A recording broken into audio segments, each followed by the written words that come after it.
My father-in-law looked me in the eye at my own dining table and said, "You know Nathan only married you because you got pregnant, right? He had such potential before you trapped him." This was during Sunday dinner. I'd spent 6 hours cooking for his visit. Our daughter Lily, now 3, was sitting right there eating the mashed potatoes I'd made from scratch while 7 months pregnant with our second child. Nathan dropped his fork. His mother gasped. But Frank, my father-in-law, just kept cutting his pot roast like he'd commented on the weather. "What did you just say?" Nathan's voice was deadly quiet. Frank shrugged. "Someone needed to say it. She should be grateful you stepped up. Most men would have just paid child support." The disrespect was staggering, but the ignorance was worse. Nathan and I had been together 5 years before Lily. We'd planned her. We'd been trying for a year, gone through fertility testing, cried over negative tests. When I finally got pregnant, we'd sobbed with joy. "Dad," Nathan started, but Frank cut him off. "You were accepted to Stanford Law. You gave that up to stay here and play house because she got herself pregnant." "Got myself pregnant? That's biologically impressive," Frank sneered. "You know what you did." Nathan's too noble to say it, but everyone knows you baby trapped him. Nathan's mother, Linda, finally spoke. "Frank, that's enough. Someone has to protect our son from gold diggers." Gold digger. I grew up in foster care, worked 3 jobs through college, paid off my student loans before we got married. My salary as a software engineer was actually higher than Nathan's. Nathan stood up. "Get out of my house."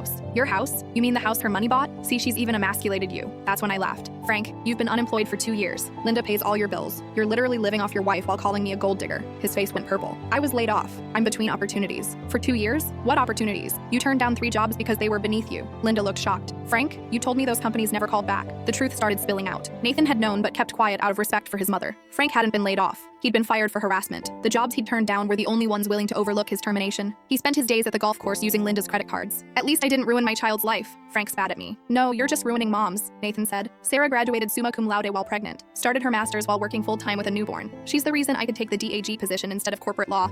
Her salary meant I could follow my passion instead of chasing money. You've been a leech on mom for years." Frank turned to Linda. "You're going to let them talk to me like this?" Linda was staring at him. "Is it true? About the jobs? That's not the point." "Is it true?" Frank's silence was damning. Linda stood up, gathering her purse. "Nathan, Sarah, I'm so sorry. I didn't know he felt this way." She looked at me specifically. "You're the best thing that ever happened to my son. I've watched you support each other, plan together, build together. Nothing about your life was an accident or a trap." She turned to Frank. "We're leaving, and when we get home, you're going to explain every lie you've told me about your employment." Frank made one last attempt. "She's turned you all against me. This is what manipulative women do." Lily, my 3-year-old, chose that moment to speak. "Grandpa mean, mommy nice. Grandpa go bye-bye now." Even the toddler had better judgment than Frank. They left. Linda filed for divorce 2 weeks later when she discovered Frank had opened credit cards in her name, maxing them out while telling her they were broke. He'd been planning to convince her to ask Nathan for money, presumably to fuel his narrative that we were selfish. The divorce revealed Frank had been telling everyone that Nathan was miserable, that I was controlling, that he was planning to leave me. Meanwhile, Nathan and I were happier than ever, planning our second child, building our life. During the divorce proceedings, Frank tried to claim Linda owed him alimony for supporting his career development. The judge actually laughed. Frank now lives with his brother, still unemployed, still blaming everyone else. Linda comes for dinner every Sunday. Last week, she brought her new boyfriend, a widower who owns his own business and treats her like gold. Frank found out through Facebook and texted Nathan that I'd broken up his parents' marriage with my lies. Frank's still telling people his son married beneath him. We're still living our best life, 2 kids, successful careers, and Sunday dinners with Linda, without Frank.